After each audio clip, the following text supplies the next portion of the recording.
We have learned that we use Node.js for creating a server-side application, or we can also say that we use Node.js for creating a backend application. So before we start creating a backend application using Express.js and Node, let's first try to understand what a frontend and backend development means. In order to distinguish between the front-end and back-end of a website, remember that the front-end development is everything that happens on the client, that means on the web browser. Front-end development is basically about designing and building a final website that is going to be visible to the user. Now it is called as front-end because it is basically about designing the UI which will be in front of the user, which the user can see. So front-end development requires basic technologies like HTML, CSS and JavaScript. So these three technologies together forms the front-end technology stack. Now in modern front-end development, developers also add many other front-end stuffs, for example, frameworks and libraries like React, Angular, Vue, etc. So these technologies together makes the front-end development easier. And all these technologies together that a developer or a team decides to use on the front end is called as their front-end stack. Okay, so in summary, front-end development is basically about designing the UI. And in front-end development, we use basic technologies like HTML, CSS, and JavaScript, or frameworks like Angular or libraries like React. So all these technologies together forms the front-end development stack. Now, moving on to the backend development, this part of the web application development is everything about what happens on the server. In simple terms, backend development includes everything that is invisible to the final user, and that's why it is called as backend. And since we are talking about the server side now, let's actually try to understand what a server really is. In very simple words, a server is basically a computer that is connected to the internet and which can be accessed by other computers or devices. A server stores the website's static files like HTML document, CSS, JavaScript file, images, etc. Then it also runs an HTTP server that is capable of understanding URLs, receiving requests, and also delivering responses. So this piece of HTTP server software is what communicates with the browser or the client using the request and response. We can think of it as a bridge between the front end and the back end of a website or web application.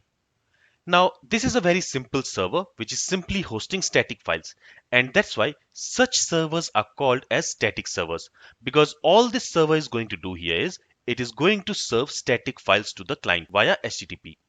If you need to host a simple website with only HTML, CSS and JavaScript files and images, then all you need is host those files on the static server and serve them through HTTP to the client whenever the request is made. But if you want to take it to the next level and create a dynamic web application that has a backend application which can talk to database and use those data and display it to the user, in that case, we need to use a server that is capable of running a dynamic backend application.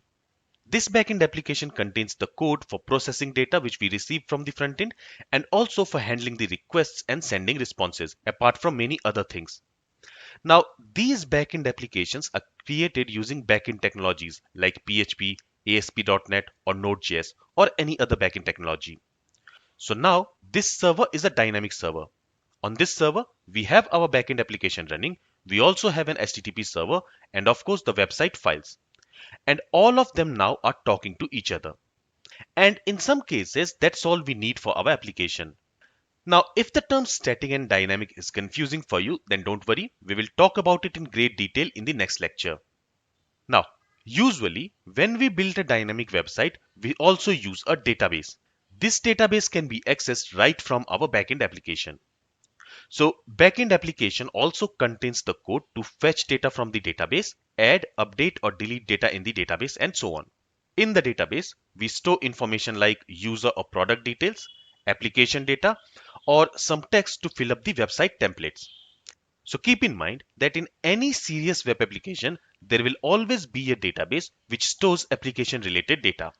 And the backend application is capable of communicating to the database. For example, in the backend application, we can have the logic to create user profile and save it in the database. Also, we can have logic to verify the login details user has provided with the data stored in the database before logging in the user.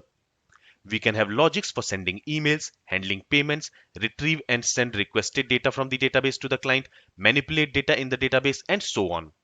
So For the backend application development, we use a programming language like C Sharp, Java, Python, PHP, etc. And we also use a database. So for the backend stack, we need a programming language and a database. For example, backend stack can be PHP with MySQL database, or Python with PostgreSQL database, or ASP.NET with MS SQL database. In this course, we are going to use Node.js with MongoDB as our backend stack.